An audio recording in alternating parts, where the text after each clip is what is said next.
Welcome. My name is Patrick Curran, and along with my matched covariate balanced friend Greg Hancock, we make up Quantitude. We are a podcast dedicated to all things quantitative, ranging from the relevant to the completely irrelevant. In this week's episode, Greg and I get to hang out with Noah Greifer from the Institute for Quantitative Social Sciences at Harvard University to delve into the fascinating world of propensity scores, what they are, how we obtain them, and how these can be thoughtfully used to strengthen our causal inferences. Along the way, we also discuss popular woodworking, I meant to do that, fixing things on the back end, hiding your own Easter eggs, 18-hour warnings, easy undergrad majors, Meyers-Briggs career predictions, picking an ideal advisor, SASholes, demyelination, hearing asterisks, being ANCOVist, the 11th Commandment, what keeps you up at night, answering the question you want to, and it's all a bunch of BS. We hope you enjoy this week's episode. I have something to thank you for. Really?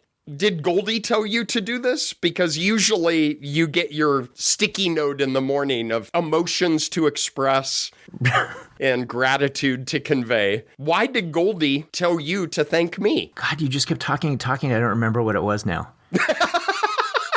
That is, okay, no, I remember. I was teaching about second-order growth models where you're looking at growth in latent variables rather than growth in measured outcomes, but where you have different measures at different time points, right? Where they're sort of shifting so that people age out or develop out of certain measures over time, but develop into or age into other measures. And I was talking about these types of designs and how you sort of are clamping together the measures at each time point through constraints so you can get this larger trajectory. And 13 years ago, you sent me a picture that is completely on point to this. Do you know what picture I'm thinking of? Can you narrow it down? Was it appropriate or inappropriate?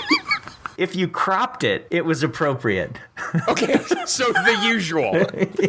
Yes. I do not know what you're talking about. It has to do with some clamps that you were using for woodworking. Oh, one of my first publications. It really was. I think that was my second peer-reviewed publication. It was in Popular Woodworking magazine. Mm-hmm. I was doing a project in the garage, and I was working on a screen door, and I needed to glue the base of it. The door was 36 inches wide, but I only had a 24-inch clamp. But I had a pair of 24-inch clamps. I rigged them together so that it covered the full 36 inches. I was sitting there looking at it, and I thought, I kind of like that. So I took a picture of it, and they have a thing in Woodworking magazine, which I subscribe to. It was tips of the trade. I printed off a picture at Walgreens and sent it in, and they published it. And it was titled, "Two Shorts Make a Long." Wow. Now, the funny thing about it is a naive reader might imply that I had made that door, especially since it was in Popular Woodworker. I had actually bought it at Home Depot. I hung it, but made an error in hanging it, and I didn't want to fix the error, so I tried to shave off the bottom of the door so that I didn't have to rehang it, and I split the wood while shaving the bottom. Now, if a reader looked at it and said, wow, what a beautiful work of art, there's nothing I can do about that. Right.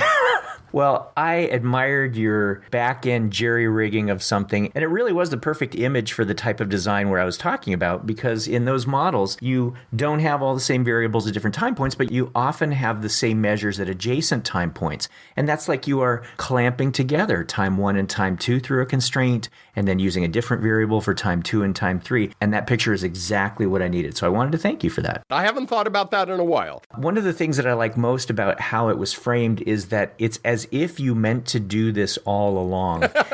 Right? It's not.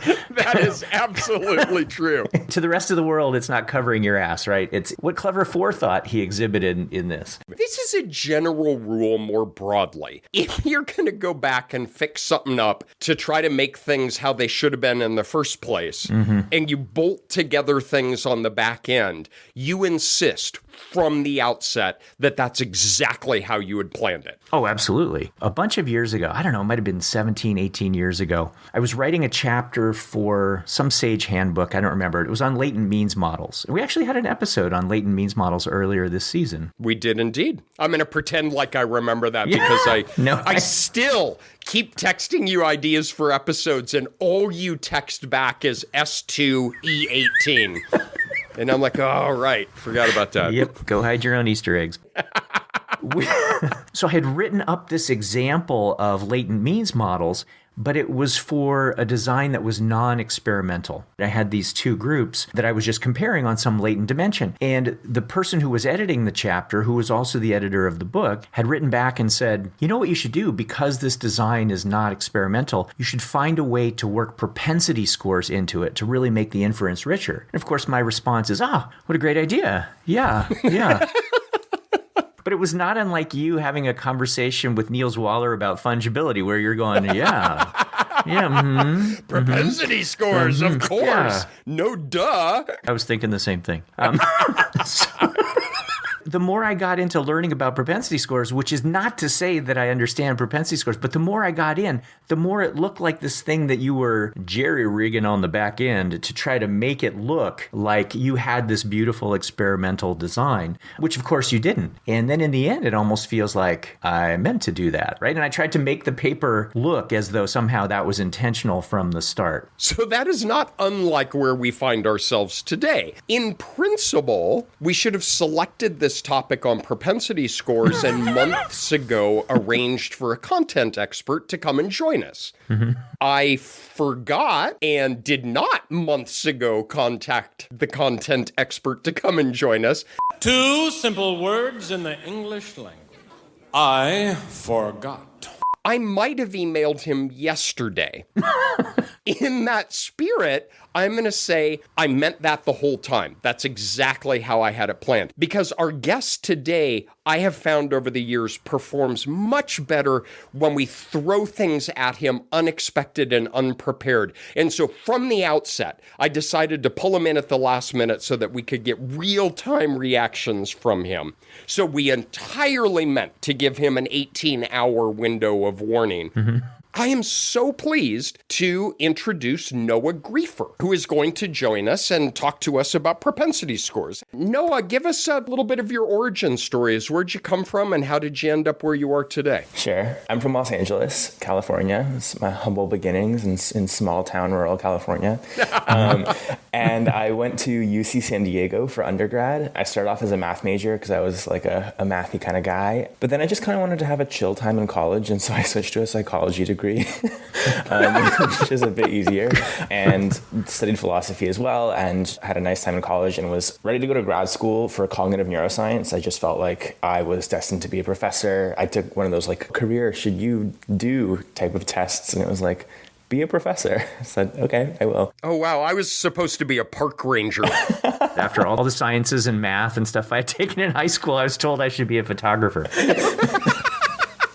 Okay, so Meyers-Briggs said you were going to be a professor. And then my senior year, I just kind of had a total reversal and said, I actually don't care about cognitive neuroscience anymore. And I was just into statistics. And I had taken statistics classes in undergrad and even TA'd them in psychology. And I was like, I want to study statistics. You can't really go into a statistics PhD program with a psych degree. So I talked to people in my department. And one of those people was the late, great Mark Applebaum.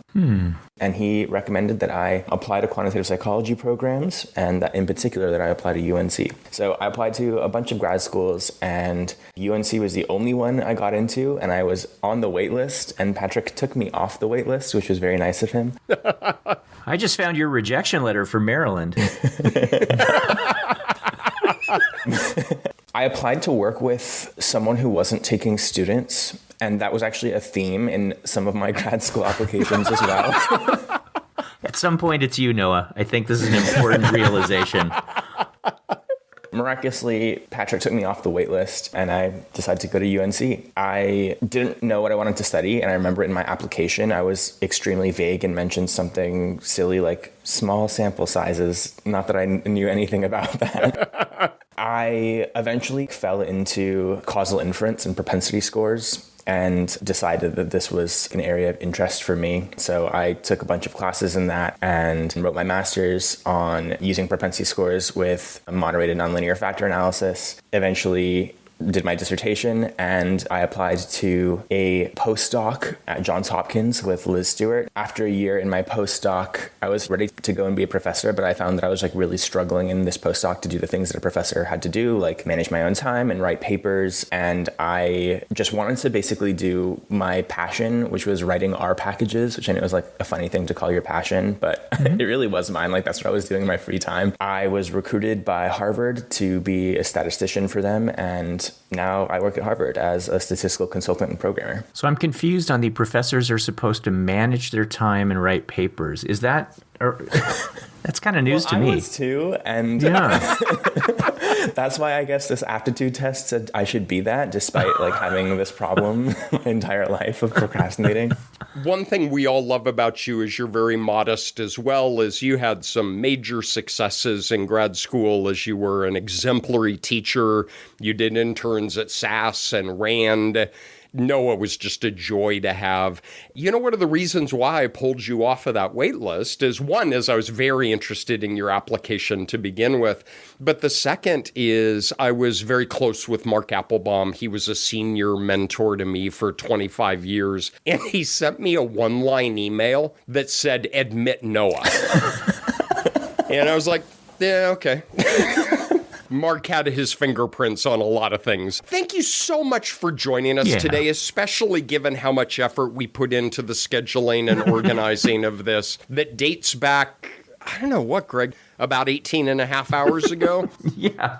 But we want to pick your brain about propensity scores. And I want to hear about the packages as well, as it is a passion. And when your first day at Carolina, I realized that was a passion, if for nothing else than your incredulity that I didn't use R. You were questioning your decision at the very outset. Your passion was propensity scores and R, and I don't study propensity scores or use R.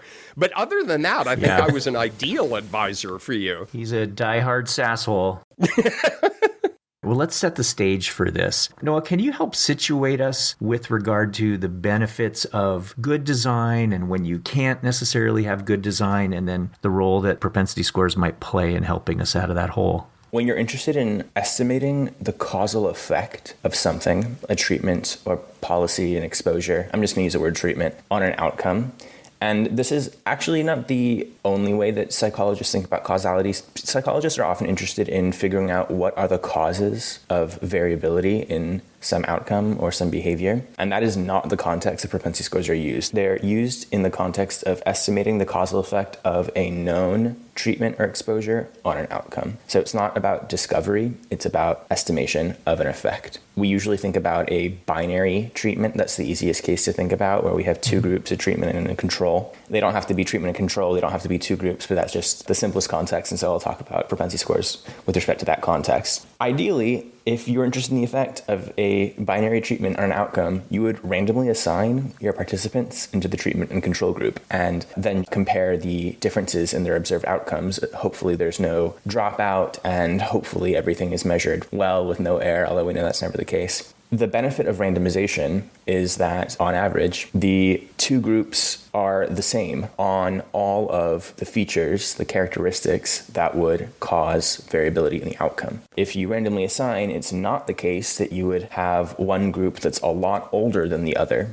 or one group that has a lot more men than the other. Randomization in large samples guarantees that the groups resemble each other. And when they resemble each other, not just on the variables that you've collected, but on all possible variables, on all features of the individual, randomization balances those characteristics. The way I think about that is in terms of path models, and Patrick and I both have pictures on the brain all the time. The way I think about that is that there might be a lot of other variables that influence the outcome, but by random assignment to two groups, what you're doing essentially is disconnecting that treatment variable from all the other variables, meaning that there is no other avenue for the treatment variable to have a connection with your outcome. Is that a reasonable way to think about that? Yes, that's exactly right. There are graph theoretical approaches to causal inference, and that criterion that there is no connection between the treatment and the outcome except through the causal effect of the treatment is exactly the criterion that is used to establish causality. Often, of course, we can't randomly assign because it's impossible to or unethical to. Like, famous example, if you're interested in the causal effect of smoking, which we know is like a potentially harmful stimulus, you can't randomly assign people to smoke or not smoke. Now, there are randomized trials you could do with smoking, like randomly assigning people to quit smoking, but it may just be impossible to randomly assign. What can you do? The problem with not randomly assigning is that the two groups are going to look different from each other on these important qualities that are going to affect the outcome. For example, it might be that those who take the treatment are older or are more susceptible to disease or are more desperate for a treatment. If you simply compare the outcomes of the treated and control group when you don't randomly assign, any difference that you observe might not just be due to the treatment, but might be due to these other factors as well, which means that simple comparison is not a valid estimate of the causal effect. It's biased. Going back to Greg's comment about the path model, because one feature of the podcast is we try to use as much visualization as possible in an audio-based format.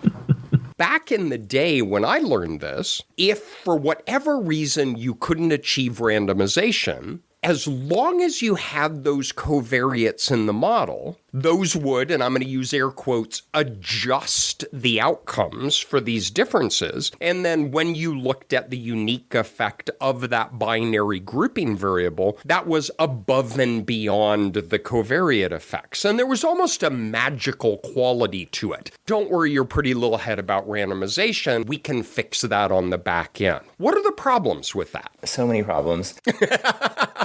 The biggest problem, and this is people's biggest critique with propensity scores and causal inference methods that rely on covariate adjustment in general, is that you really have to collect every single variable that causes both the treatment and the outcome in order to fully adjust for confounding. Confounding is just what we call this situation where there are variables that cause the treatment and the outcome. And the whole point of randomization is that because there's no variables that cause the treatment, there's no confounding. If you can collect all these variables and adjust for them in a specific way, then you can claim that your effect estimate is causal. You can adjust for these variables, arrive at an estimate that corresponds to the unique effect of that variable. Of course, the biggest critique is that you can never measure all of these variables. There are just so many causes of things in a complicated, complex world that you simply cannot measure all of the causes of treatment and the outcome. Does that mean we're completely stuck and there's causal inference is over if we can't randomly assign? Some people say yes, but the whole field of causal inference says no. There are things you can do. You can get things approximately right. You can rely on substantive knowledge to collect and adjust for the best and most important confounders. You can assess sensitivity. For example, how strong would a confounder that you didn't measure have to be before it would change your inference? It is true that this is a really strong criterion, but we can still do the best we can. We can still learn from our data, and there are ways to assess how sensitive our inferences are to a violation of the assumption that we have collected all confounders. So you said something really interesting there of covariates not only associated with the outcome, but with the treatment condition. It's not just about being associated with, it's about causing. That is, confounding is a causal criterion, not a statistical one. The covariates have to cause the outcome in the treatment. And the reason that's so important is because there are variables that are associated with the treatment and the outcome that are not confounders. And in fact, adjusting for them would be the wrong thing to do. The idea that a variable might cause selection into treatment, the way that manifests is that the distribution of that variable differs between the treatment groups. The way we describe that is we say that there's imbalance in the distribution of that covariate between the treatment groups. And that imbalance is the problem. And that's the whole point of randomization, is that it achieves balance on all covariates. What we would love to do is find a way to achieve balance on all those covariates. And propensity scores are one way of doing that. I want to stress that Propensity scores are one implementation of a class of methods, and that class of methods is methods that rely on covariate adjustment, but there are other statistical methods that you can use to adjust for confounding, and we're not going to talk about those today, but just an example of some of those are instrumental variables and difference and differences, which are two statistical methods that rely on different assumptions, not the assumption that you've measured all confounders. Even the methods that do use the propensity scores, which we'll talk about later, matching and weighting, you can do them without propensity scores. So propensity scores truly are a narrowing down of one implementation of one type of method, of one class of methods that relies on one assumption. I think a lot of people think of propensity scores as the iconic method to adjust for confounding, but it's just one of many. When you say that you have a whole bunch of confounding variables or control variables, of course, what comes to my aging, is it demyelinating? Is that what the word is? Demyelinization would best describe you. But the best thing about getting old is you're not responsible for remembering things anymore. That's a lot of fun. You look around the dining room table and you say, who are you people and where's my horse?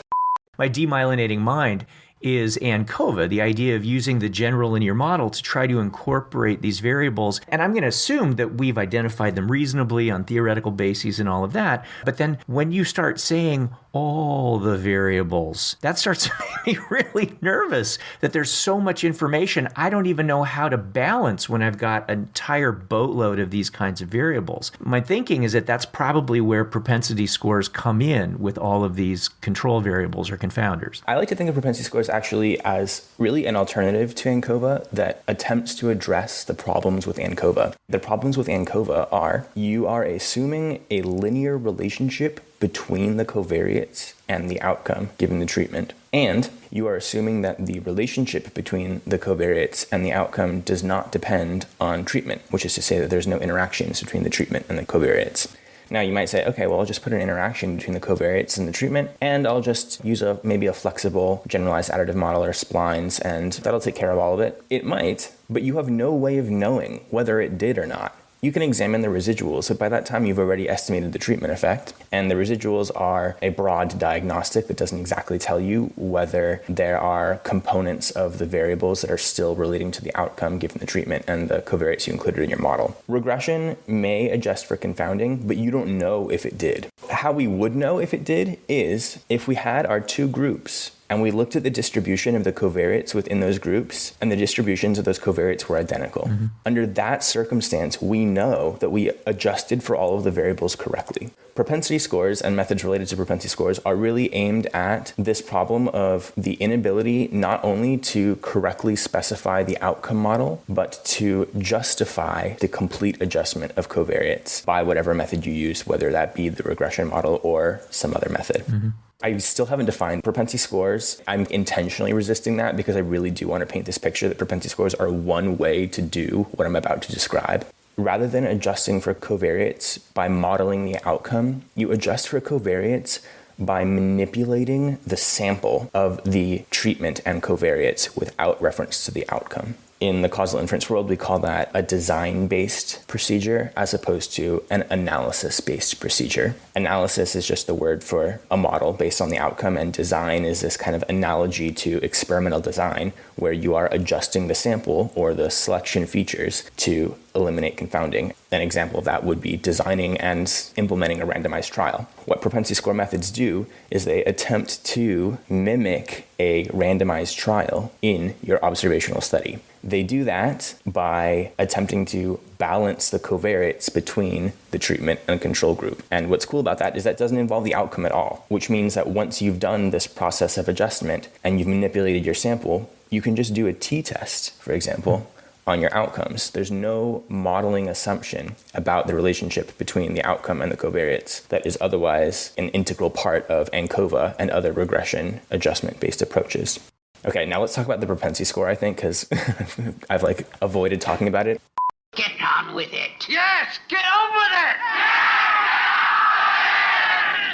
The propensity score is a variable that summarizes the covariates to be adjusted for. The ideal way to balance the covariates would be to exactly match on them, which is to say you find treatment and control units that have identical covariate values and you form pairs of those, basically you implement a twin study, you throw out everyone else because everyone else is irrelevant to the causal contrast. And what you're left with is two identical groups. And in those two identical groups, it's almost as if you have randomization. The problem when you have many covariates is that it's impossible to find perfect twins in your two groups, especially as the number of covariates increases, and it often does. In order to satisfy this assumption that you've measured all your confounders, you may end up having like a ton of variables, like 50, and there's no way you can find perfect twins on 50 variables. This incredible discovery by Rosenbaum and Rubin in 1983 is that if it's sufficient to adjust for a specific set of variables to remove confounding, it's also sufficient to adjust for a propensity score. What is a propensity score? The propensity score is a function of all of those covariate values. It's kind of a one-dimensional summary of all of the covariates. The way it is defined is it's the conditional probability of receiving treatment given the covariates. An example of how we might compute a propensity score would be to run a logistic regression of the treatment on the covariates, and then use the predicted probabilities from that model. The idea is that each individual receives either treatment or control, but if they hadn't, what was their probability of receiving treatment? So there might be people who did receive the treatment, but people like them typically don't receive the treatment, in which case their predicted probability, their propensity score, would be low. Whereas there may be people who did receive the treatment and they're very much like others who received the treatment and their propensity scores would be high. The idea is that if you can adjust for the propensity score, you are adjusting for confounding. And this is a huge discovery because it means we don't need to exactly match on these 50 confounders. We can just match on the propensity score, and that's sufficient for achieving covariate balance between our treatment and control group and therefore adjusting for confounding.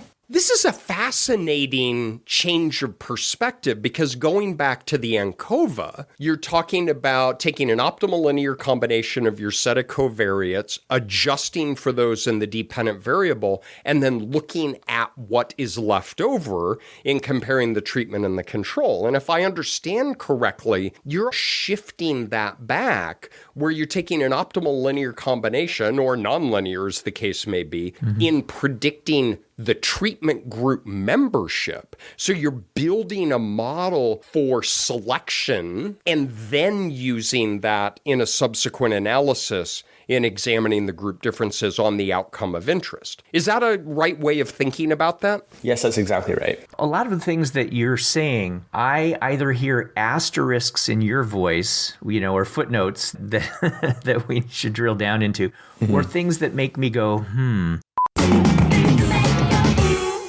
Things that make you go,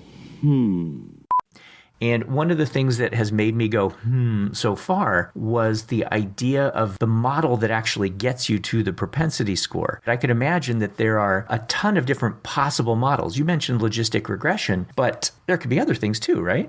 Oh, yeah. Logistic regression is definitely, I think, what people think of as like a canonical example of a model that's used to predict the probability of a binary outcome, in this case, the treatment. You can use anything. You can use a machine learning method. You can use other generalized linear models. And of course, if you have more than two treatments, you're using a multinomial model.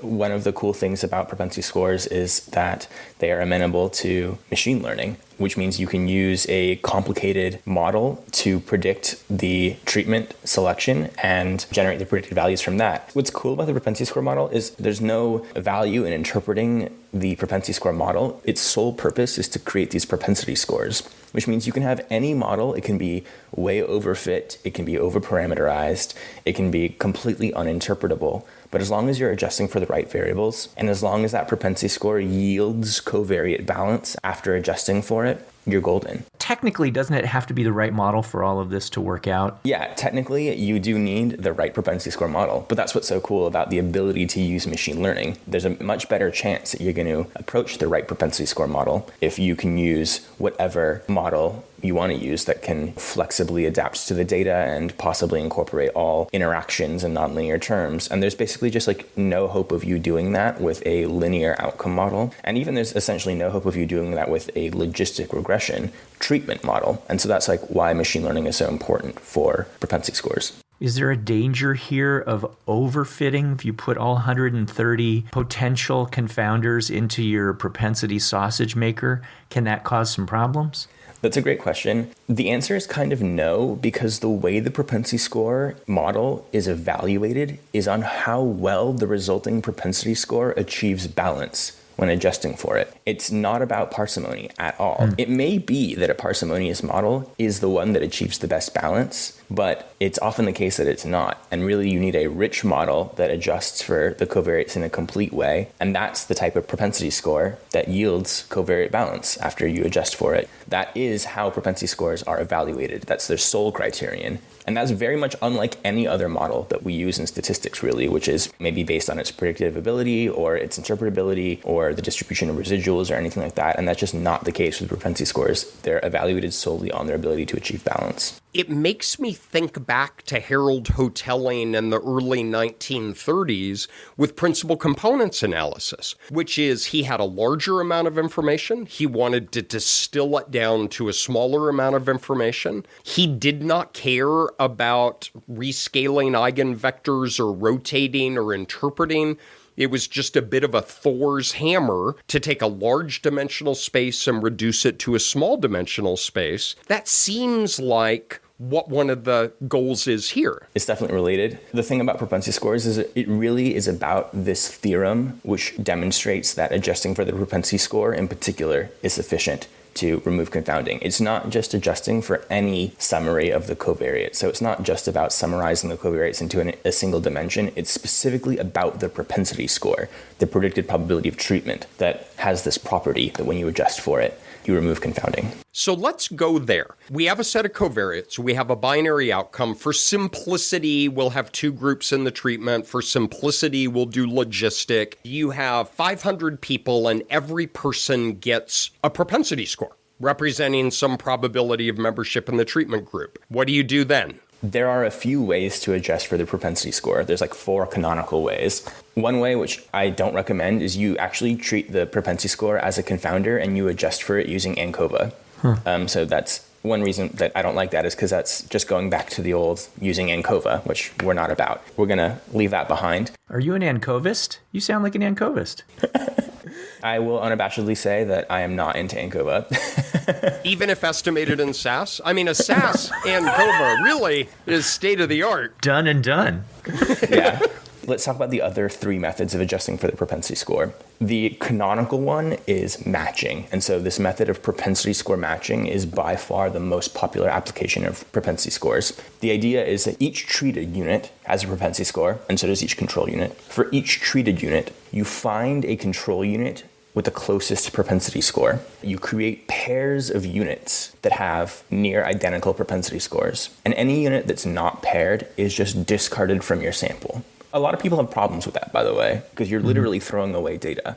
And the response is yes, but that data is not relevant for the causal comparison. Once you've created these pairs, these units may be identical on the propensity score or very close on the propensity score, but that doesn't actually mean they're close on specific covariate values, which is to say that you and I could have the same propensity score and be completely different otherwise. They're just different cocktails of covariates that led us to have a certain propensity. Exactly. Despite that, if you've created these pairs based on the propensity score, the distribution of covariates in the sample overall will be similar. And that's because of this propensity score theorem.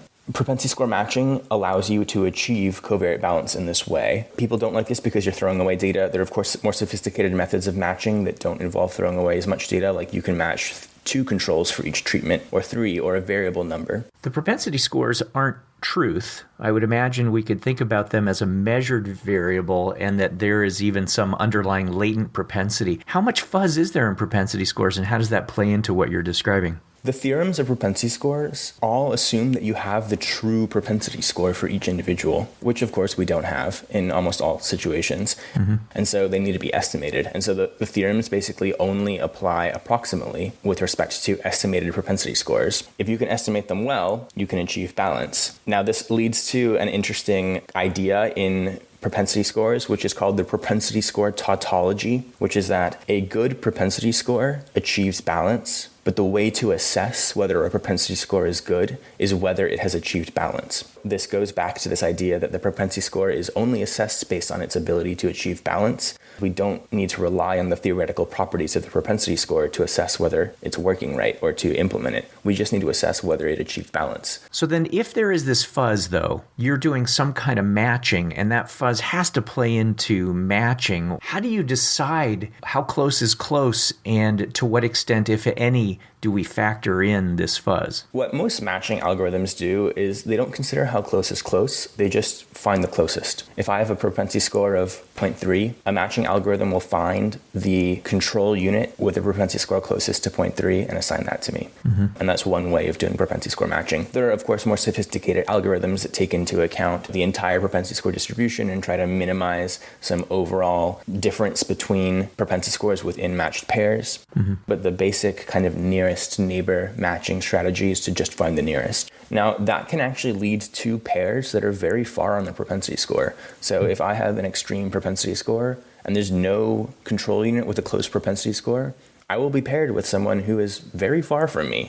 That is that fuzz that you're talking about, where we're not really twins, even on the propensity score, let alone on the covariates. And is that a problem? And the answer is yes, that is going to be a problem. It's possible to implement a restriction on the matching such that only pairs that are within some distance of each other are allowed to be matched. And anyone who does not have a potential twin that's close to them is simply not matched. And again, that's throwing away data, but who are you throwing away? Well, it's people who are irrelevant to the causal comparison because they're unlike anyone else in the other group. And that is called using a caliper, which is just a bound on the allowable difference in propensity scores between units in a pair. And it turns out that using a caliper tends to dramatically improve the performance of propensity score matching because you're left with just these close pairs and you don't have this problem of matching someone with someone else who is very unlike them on the propensity score. And so the caliper gods determine how wide that caliper is? You can guess how we choose the caliper. It's whichever caliper yields the best balance. So there are no caliper gods. It's you. I'm a god. You're God. I'm a god. I'm not the god. I don't think. You can try many different matching algorithms and many different calipers before you decide on the one that you want to proceed with effect estimation. There are some guidelines of the caliper to use, but it's often said that 1/5 of the standard deviation of the logit of the propensity score is the ideal caliper width, which of course is so specific, and it's going to vary depending on the specific context. I think Moses had that on a tablet. Exactly. It's the 11th commandment. The Lord Jehovah has given unto you these 10 commandments. Thou shalt use a caliper of... You build a selection model, you get propensity scores, you set a caliper, you compare algorithms, you get pairs, you discard those who are not paired, then what? You need to assess balance. This is the critical step, which is how well did your matching do at balancing the covariates? And the classic way to do this is to compare the covariate distributions. For each variable, you can use a summary statistic that assesses distributional balance beyond the means, like the Kolmogorov-Smirnov statistic, which is a way of assessing whether two distributions are the same or not. And there are other multivariate methods. If you have achieved covariate balance to a sufficient degree, the next step is to estimate the treatment effect. The way we can do that is simply by comparing the outcomes in the two groups after matching, which could be a t-test. We've already done the work of adjusting for the covariates in this design phase, which is the propensity score matching. And our outcome model can be very simple. And that's really the strength of this, because you are not potentially engaging in this specification search to find the right outcome model that correctly adjusts for your covariates. You don't need a model at all. You can also include covariates in your outcome model after matching. That doesn't do the same thing that ANCOVA does of adjusting for the covariates because they've already been adjusted for. It just increases the precision of the resulting effect estimate because you're removing variance due to those covariates, and so all you're left with is a variance that's due to the treatment. And that is just a way to increase the precision of your effect estimate, but it's not necessary.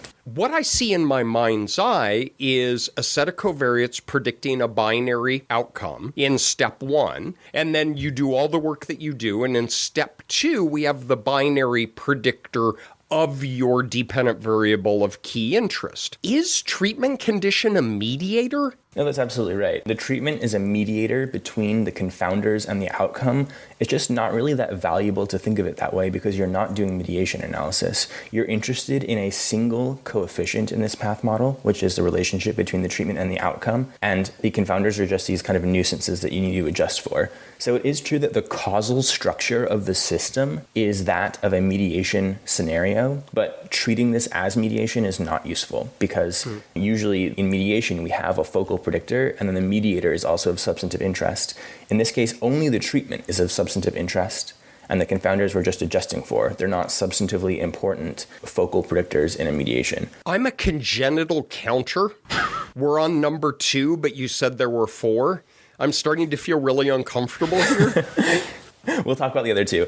After having talked about matching, the other 2 I think are much simpler. So that's why I wanted to go into a little bit of detail with matching because the procedure is the same. The other 2 are propensity score weighting and propensity score subclassification. Propensity score weighting is where you use the propensity score to compute sampling weights and then you perform an analysis in the propensity score weighted sample. And these sampling weights serve the same purpose as propensity score matching. After applying the weights, the covariate distributions ideally are the same. The weighted difference in means is unbiased for the treatment effect. I love propensity score weighting because there are a lot of cool ways to estimate the weights. The formula that you use to estimate the weights from the propensity scores changes the interpretation of the treatment effect in cool ways by changing the reference or target population that the treatment effect estimate generalizes to. In addition to using propensity scores to compute the weights, there are a ton of other really cool, exciting methods that you can use to compute the weights, some of which bypass a propensity score and estimate the weights directly. And so those methods are increasing in popularity these days. The final method is propensity score subclassification, and this really is an older and easy to use method, but it tends to perform a little worse. This is where you create subclasses or strata based on the propensity score. So for example, everybody with a propensity score between 0 and 0.1 is placed into a stratum, and everybody with a propensity score between 0.1 and 0.3 is placed into a stratum, etc. And we have a bunch of strata, and each stratum contains both treated and control units with similar values of the propensity score. The idea is that within strata, there is covariate balance. And so you can estimate the treatment effect within each stratum and then average across strata to arrive at a single treatment effect estimate. It's like a randomized block design. Exactly. Blocking on segments of your propensity score distribution. That's exactly right. So those are the 4 methods. Matching and weighting are definitely like where the juice is, like where the recent developments are. These are the most popular methods. Propensity score matching is widely used in medicine and education and political science, whereas propensity score weighting tends to be used a lot more in epidemiology and public health. It's a cultural phenomenon why it has gone that way. There aren't specific reasons why one method should be preferred over the other. So coming back to the matching condition, you said that the analysis on the back end could be as simple as a t-test. You actually mean an independent samples t-test, even though there has been matching that has gone on to ensure balance, which all of a sudden makes it feel more like it's paired or dependent. Is that right? There has been debate about whether it should be an independent samples or a paired samples t-test. The early research into propensity scores basically said you can just do an independent samples t-test because although you're creating these pairs, the pairs may not be close to each other on any variable. They're just close to each other on the propensity score. And the point of creating these pairs is not really to create pairs, it's to create balanced samples. And so the goal is simulating a randomized experiment with no pairing, in which case an independent samples t-test should do the job. Subsequent research has indicated that accounting for the pairing is important. And not only is it important, it is necessary for valid inference. I am of the opinion that you should always account for pairing when you can. Using a paired t-test is one way to do that. You could use a multi-level model where you have a random effect for pair membership. You can use a fixed effects for pair membership, which is going to be the same thing. You can use a cluster robust standard error. You can use a cluster bootstrap. There are a bunch of ways to do it, but as long as you're adjusting for pair membership, you're golden, basically. Are there then other analytical options besides this most basic one? Yes, definitely. I mentioned that you can do a regression of the outcome on the treatment and the covariates after doing the matching, like an ANCOVA or a more sophisticated model. But that leads me into this other kind of class of estimators, which are called doubly robust estimators. Ooh, I don't care what it is. Okay. I want it. Yeah, I know, want it right now. Great, exactly. Yeah. Delta's already on probation. Oh, Then, as of this moment, they're on double secret probation. A doubly robust estimator is an estimator that incorporates both a model for the treatment, which is to say a propensity score model, and a model for the outcome. The reason that these methods are doubly robust is that if either the treatment model or the outcome model are correctly specified, your effect estimate is consistent, which means in large samples it's unbiased. And so the idea is you get two chances to get it right. Doubly robust estimators are most commonly used in the context of propensity score weighting, where you estimate your propensity score, you compute the weights, and you perform an analysis that incorporates the weights and an outcome model. And an example of such a model would be a weighted least squares regression model of the outcome on the treatment with the covariates in that model. But it's weighted by the propensity score weights. And those weights also incorporate the covariates. You're doubly adjusting. You're accounting for the covariates in two ways. And in that sense, the method is doubly robust. And so that would be considered the way to go? Some people think that. The people who develop these methods will definitely say there's no reason why you shouldn't use them exactly. One reason not to favor doubly robust methods is that you basically are not guaranteed to get either model correct. And so what is doubly robustness really buying you? It's true that you get two chances, but there's a 1 in infinity chance of getting either of them correct. And so having two chances doesn't really make it that much better.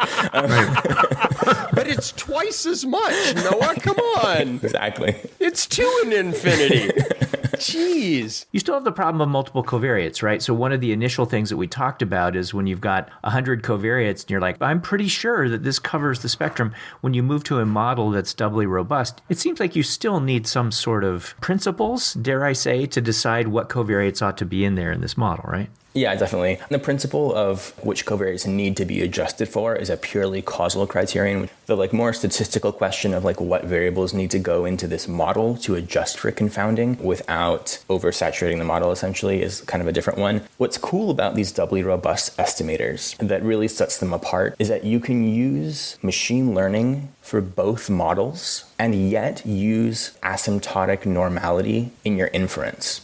That allows you to use machine learning methods that perform regularization and feature selection as part of them to simplify the model. Again, you're not really interpreting these models, so it doesn't matter how you arrive at these estimates. But if you have 100 covariates, sometimes these machine learning models will just select out the variables that are less important to the outcome. You don't need to perform this active variable selection yourself or rely on dimension reduction methods because the machine learning method does that automatically as part of it. The state of the art is a method called highly adaptive lasso, which is a form of lasso regression that operates on categorized versions of the covariates. It has this really interesting asymptotic guarantee of convergence at a specific rate. It's possible to account for having a huge number of covariates in your outcome model by using machine learning. As an expert in the field, what aspect of propensity scores keep you up at night?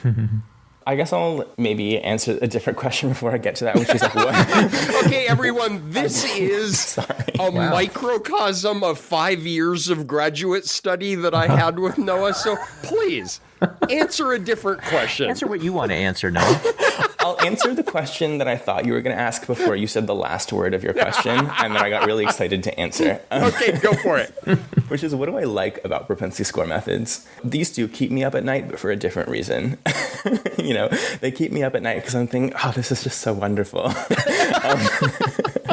What I like about them is that it's fun to use them, and it's because this process of finding the specification of the propensity score model and the matching algorithm that gives you the best balance is fun. It's fun to think about, it's fun to implement. You get to try many things. You get to do a kind of exploratory data analysis in the context of a confirmatory analysis. Like, you're answering a confirmatory question, but you can use exploratory data analysis techniques by trying many different matching algorithms. And these algorithms are cool. It's cool to see how they work and how they all function differently. It's cool that you can not only use regression-based techniques, but machine learning, which opens a whole door to education on machine learning. And so the only reason I know anything about machine learning is because of propensity score methods. Without it, it just wouldn't have been part of my education. And if I was doing purely parametric type SEM statistics, I just might not have ever picked up machine learning. I just feel like that's been such a valuable skill. So it just opens the doors to all these cool methods into this singular goal of achieving covariate balance.